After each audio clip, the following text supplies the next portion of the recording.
On the news tonight, Ondo State Government commences distribution of palliatives to residents following fuel subsidy removal. NLC issues 7 days ultimatum to federal government to meet workers' demands. Parents' guardians race against time to complete children's admission process ahead next week's resumption. And from the foreign scene, flood kills over 5,000 people in Libya as Moroccans struggle for survival after devastating quake.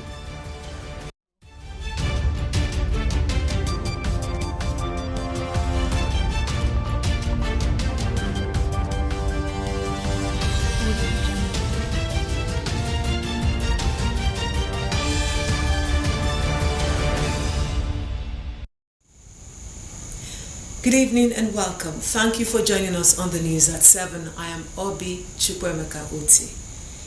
In fulfillment of its promise to cushion the effects of the hardships being experienced by the people after the removal of fuel subsidy, Ondo State Government has begun the distribution of palliative materials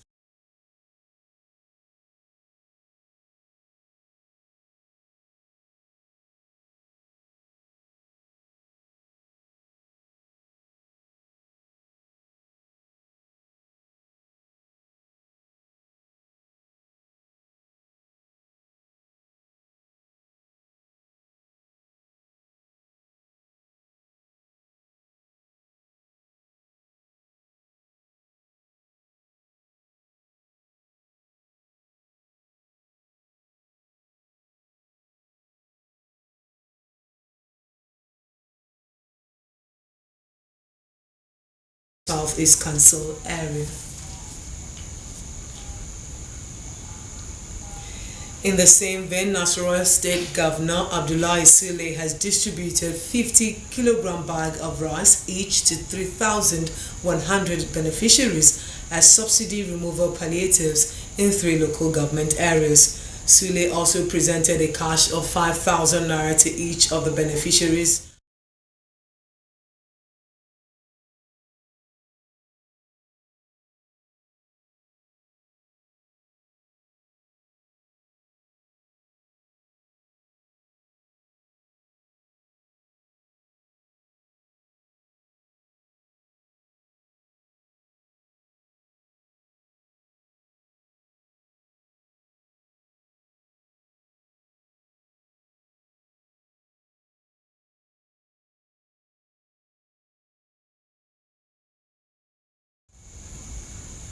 In a related development, the Nigerian Labour Congress NLC has threatened to begin an indefinite strike should the federal government fail to meet its demands at the end of a 21-day ultimatum.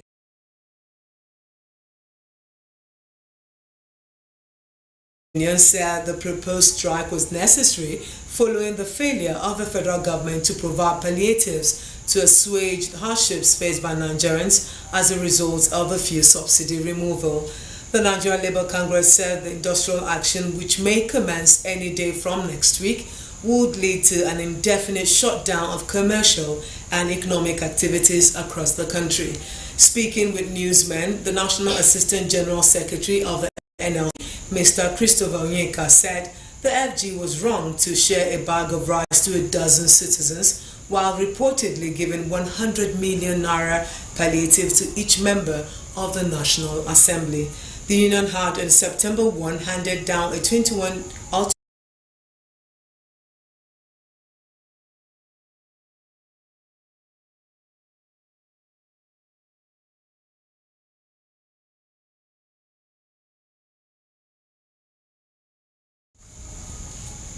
Now moving on to other stories, newly admitted students in public secondary schools across Ondo State have the privilege of just a week to process their registration for the commencement of 2023-2024 academic session. The race against time was set in motion following the release of cutoff marks for the schools. Omarola Ubenji, who was at some government schools in Akure, the state capital, to assess their preparedness towards resumption, discovered that parents and guardians are worrying about collectibles and other requirements.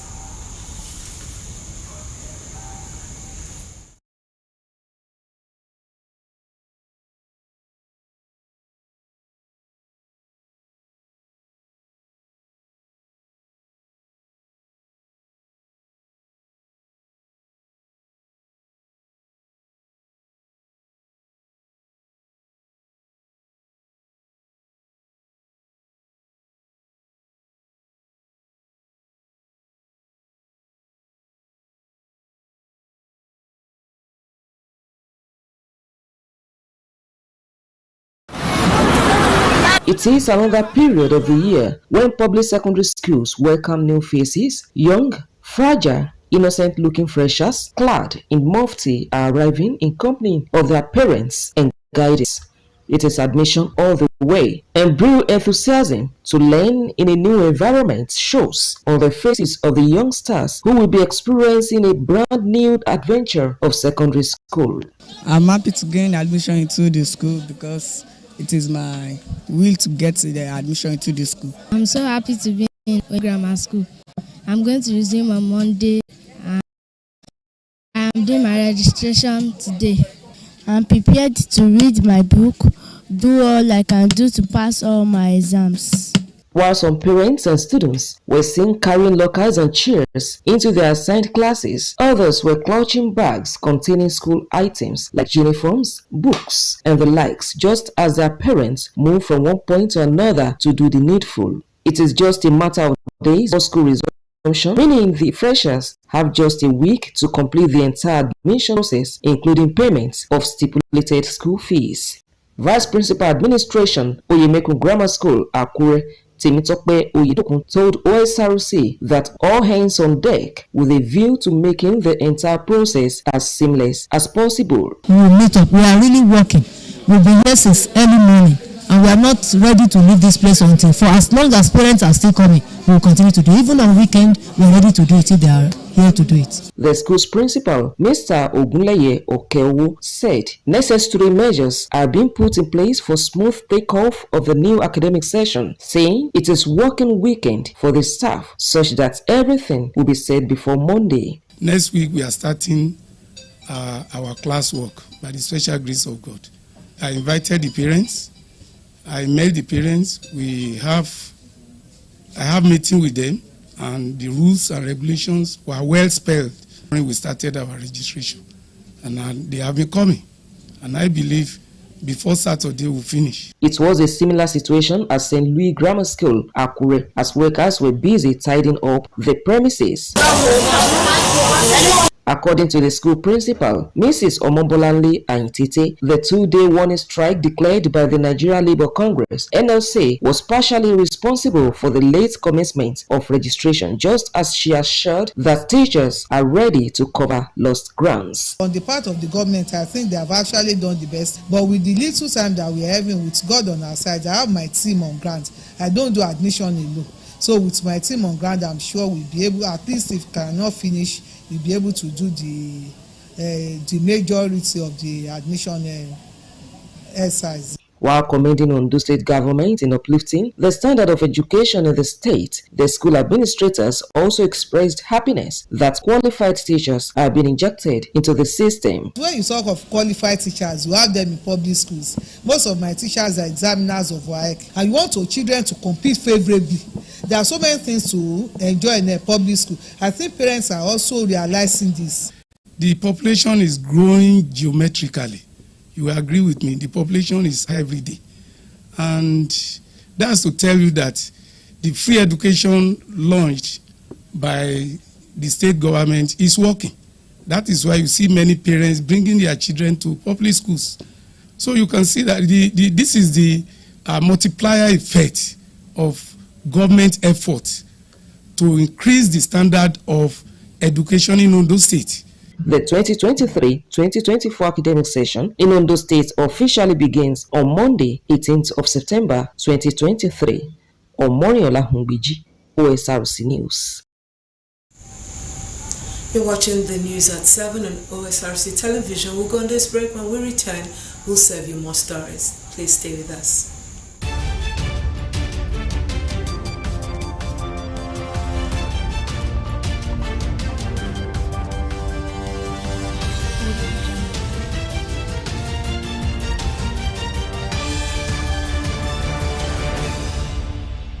On the news tonight. You're welcome back. If you just joined us, you're watching OSRC TV, the news at 7, and you can watch us live on our website, www.osrc.ng, or follow us on our Facebook page at OSRC TV, and on YouTube you can subscribe to our channel, OSRC TV Ondo. Now to the rest of the news. Residents of Ilekun quarters in Oda town have decried the slow pace of ongoing road projects in their community. According to them, the deplorable condition of certain portions of the road is not only hindering free flow of traffic, but equally responsible for frequent crashes, which are almost becoming daily occurrences. OSRC's reporter Joy Pius, who visited the area to ascertain the level of work done so far, reports that motorists and other road users are calling for prompt completion of the construction works. One of the road projects earmarked for construction by the present administration is the Oda Township Road. Consequently, government has approved and completed the dualization of a 4-kilometer stretch of the road from Akure Shopping Mall to Weli Junction. However, residents of Oda are now lamenting the deplorable condition of the road in the heart of the town, as the remaining 3.8-kilometer single-carriage section beginning from Ilekun has been left unattended to. The people pointed out that the execution of the project is not as fast as expected because the contractors in charge appear to have abandoned the project.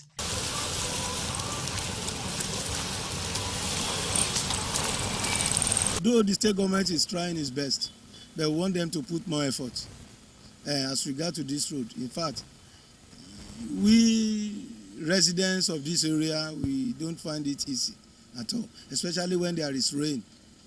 It's always bastardized everywhere, and it's make it difficult for the lorries, the cars, whatever, to move freely. It's very slow. From Weli to Lekun here is just about 500 meters. They have been on it now for the just ordinary drainage for the past 4 months now. It's not doing the job as expected. You can see the road. He has spoiled our vehicle. Okada people will fall down every day. So also Marua. They are therefore calling on the state government to help fast-track the project to ease their movement in pursuit of their daily livelihoods. If you look at this road now, if a motor want to park to buy something from you, it will not park and it will move on. It's affecting business. That is a challenge that me myself is facing. The government can assist us to do the road. If they help us to do it, we will be very, very happy. The government has tried their best by awarding the contract, but it is left for the contractor to speed up the job. The mechanic of this town, they are really feeding on us, because every day you come out, your vehicle or your machine must spoil. You understand? So we are calling on the government of this state to look into this road, so that we, the citizens of this state, can at least enjoy the infrastructure of this town.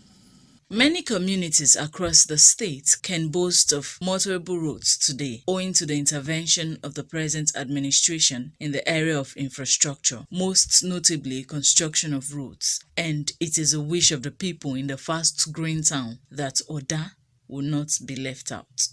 Joy Pius, OSRC News. Meanwhile, the Ondo State House of Assembly has decried the deplorable state of roads, especially federal highways across the state, rising from its of the House noted with displeasure that highways such as Elegbeka to Ifon Ipele Doani Road, Akure-Owana Ondo Road and Akure-Ado Ekiti Road are all in state of total disrepair, while noting that the deplorable condition of the roads had subjected motorists and commuters alike to untold hardship. The lawmakers said they have resolved to write a reminder letter to the Federal Roads Maintenance Agency, FEMA, to intervene in the precarious situation of the roads as a matter of urgency. The Speaker, Olamide Olajiji, however, appealed to residents, especially road users in the state, to be patient and remain law-abiding, even as he assured that lasting solution will not be far-fetched. Now, the importance of compliance with extant cooperative societies' regulations so they can serve the purpose for which they are meant was the focus at a one-day seminar for stakeholders organized by Ondo State Cooperative Federation. Acting President, Ondo State Cooperative Federation Limited, Samuel Olorungbeja, at the event advocated continuous enlightenment of members to further broaden their knowledge for effective service delivery. Osrc's Foluwa Olalaye reports that the seminar was put together in collaboration with the Ondo State Ministry of Commerce, Industry and Cooperative Services. The report is presented from our studio.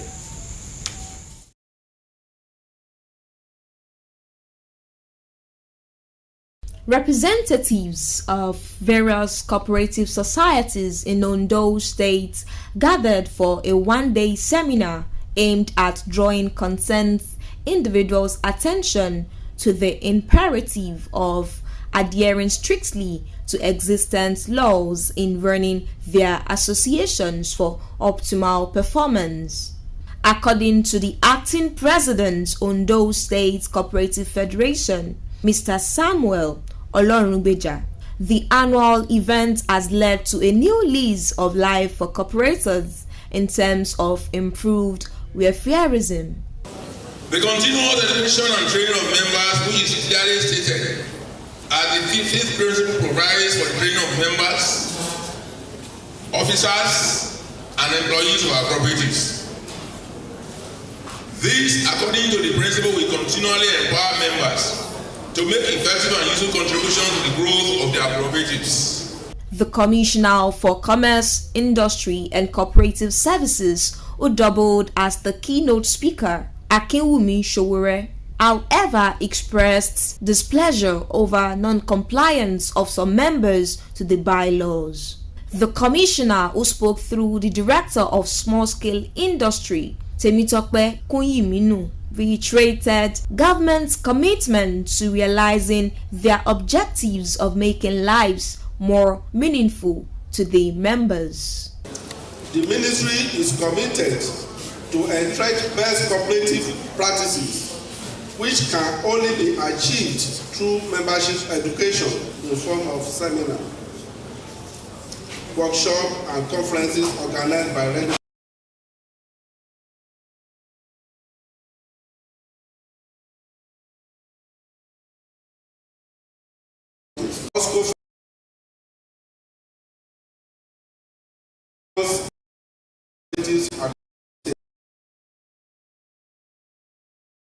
Director on State of Commerce, Industry, and Cooperative Services, Mr. Felix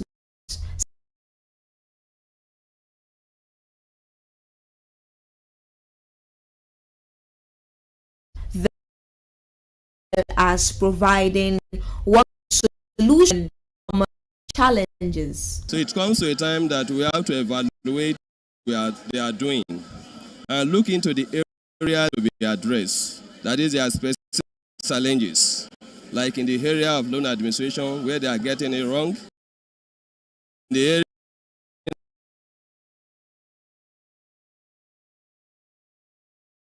they are like that. Put them together, address. Equally educated on the significance in controlling and just to any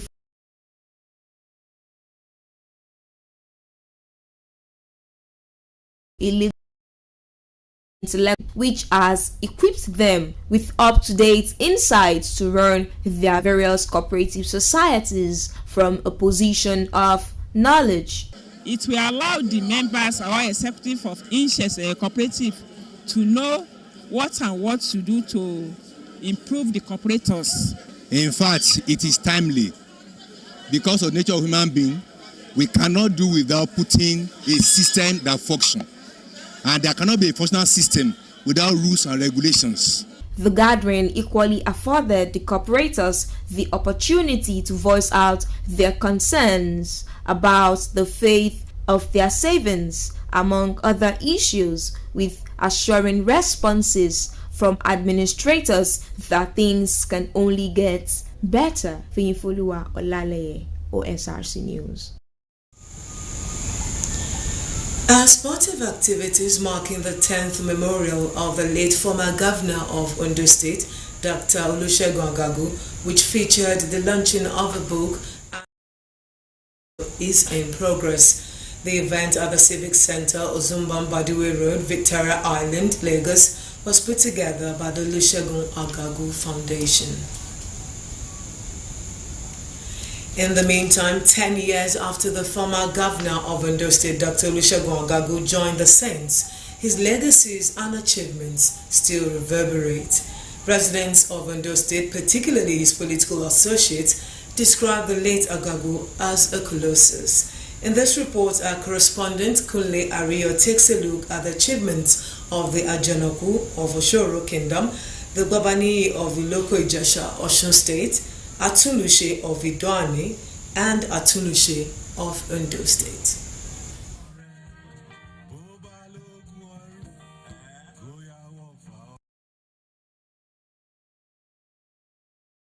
It was heart-rending as emotions ran high when the news of the death of Dr. Olusegun Agagu, the former governor of Ondo State, broke on September 13, 2013. He was said to have slumped and died in his Lagos home at the age of 65. On the 3rd of October 2013, a day before his burial, Associated Aviation Flight 361, the plane carrying his corpse together with 13 passengers and 7 crew members, crashed after takeoff from Murtala Muhammad International Airport. It was again tears, pains, and anguish as family and friends who were to come to terms with his sudden death were informed about the tragic occurrence.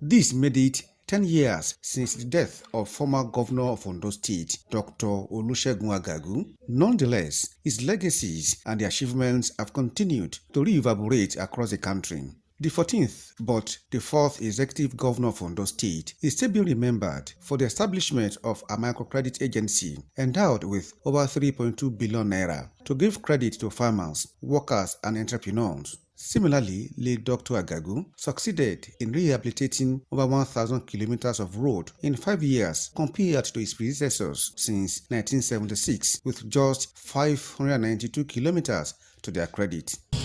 People will tell you that Agagu regime was a regime that everybody enjoyed. We never owed a salary. We didn't borrow a kobo. I was his first chief press secretary, and from there I moved to be GM Osrc. Then he charged everywhere, like he charged Osrc when I was there.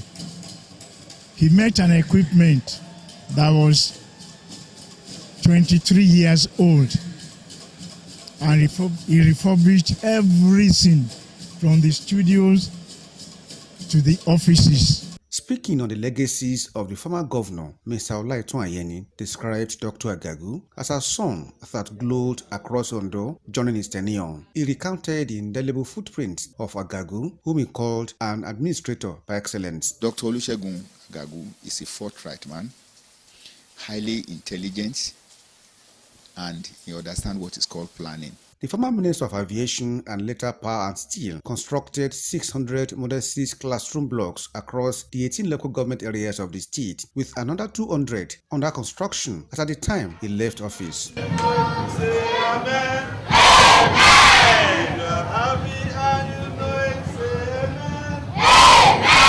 Also to his credit, late Dr. Agagu constructed 200 basic health care centers, one in each of the 203 wards in the state. It is on record that his administration turned around the 4.4% water coverage in 2003 to 52% by 2007. As a man with passion for agriculture, the late governor built 102 youth farms, while 1 million seedlings of cocoa and teak were provided for farmers yearly with a robust poverty alleviation program, acclaimed by the United Nations Development Programs (UNDP) as one of the best in Africa. He has a passion for agriculture.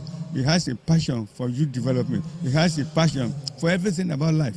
And I remember today that his words are still living on me personally.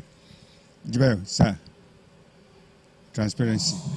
The coastal communities in Laje, Eseodo, Okitipupa and Rile Council areas would always remember Agagu's efforts at making life more bearable for inhabitants. He launched Ondo State into the millennium. He brought in about this thing, Olokola Deep Sea Port. He initiated it. Dangote, the refinery, was supposed to be in Ondo State. He initiated it.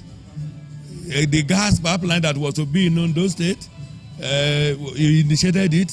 To enhance the development of South Central District, late Governor Agagu established the then Ondo State University of Science and Technology in Okitipupa, which has since been changed to Olusegun Agagu University of Science and Technology to immortalize him by the present Akeredolu administration. No doubt, the people of Ondo State and his immediate family members would continue to miss the iconic Agagu.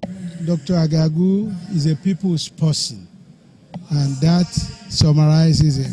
Before his election as governor in 2003, Agagu was a former minister of power under President Olusegun Obasanjo. He was also a minister of aviation between 1999 and 2001.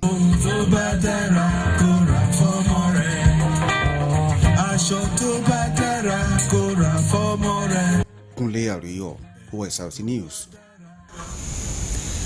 Moving on to the foreign scene, more than 5,300 people have died after floods in the Libyan city of Derna.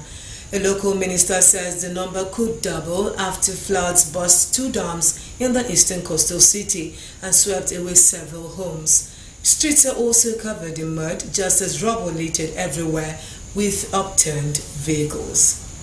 In another development, survivors of a devastating earthquake in Morocco are struggling to pick the pieces of their shattered lives. The people are not only longing for the basic necessities of life, namely food, water, drugs and shelter, but as our reporter Aderunke Kolawole discovers, sanitation and emotional stability are pressing concerns. The show pays a rescue mission that is fast running out of time. British crew that began to work on Monday believed there are still lives to be saved if only the Moroccan army trucks carrying them can navigate these treacherous mountain passes. This journey was in vain. They reached a village that had already buried 10% of its population, pulled from the ruins of 90% of its homes. There was no search and rescue required here. The road to Dosros has only been cleared of debris for the past 24 hours, allowing NGOs in bringing help and relatives arriving from the city. Reunions are emotional as they discover for the first time who has lived and who has died. Everyone has lost someone. There are lots of orphans and etc. The needs here are immense. Not just food and water, but shelter and sanitation. The earthquake tore into every facet of life. This is what is left of the village school. Doctors have arrived to assess medical needs. One of the most pressing concerns is in mental health as villagers focus their anxiety on what comes next. Everyone has lost someone. There are lots of orphans and etc. But the real problem now is that winter is coming in literally 1 month. They are saying that it's going to rain tomorrow. So people, where are they going to live? That's the real question. For Mbarak Absalam, the greatest worry is how to carry on. Everything we owned is under the rubble. Everything we grew to eat is under the rubble. The day the rains come, no one will be able to reach us to bring food, and the people alive now will die of hunger. I'm scared, really afraid. I'm thinking how to go on living. Our lives are gone. From its mountain's perch, what remains of those roofs still commands majestic views, but for many times have stood still since last Friday night, and these mountains and these skies, once admired, are now things to be feared. Aderunke Kolawole, Osrc News.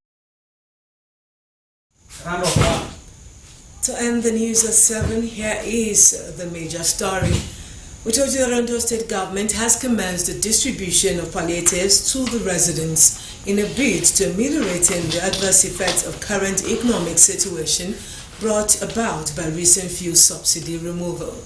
And that concludes the news at 7. Thank you so much for your time. Good evening.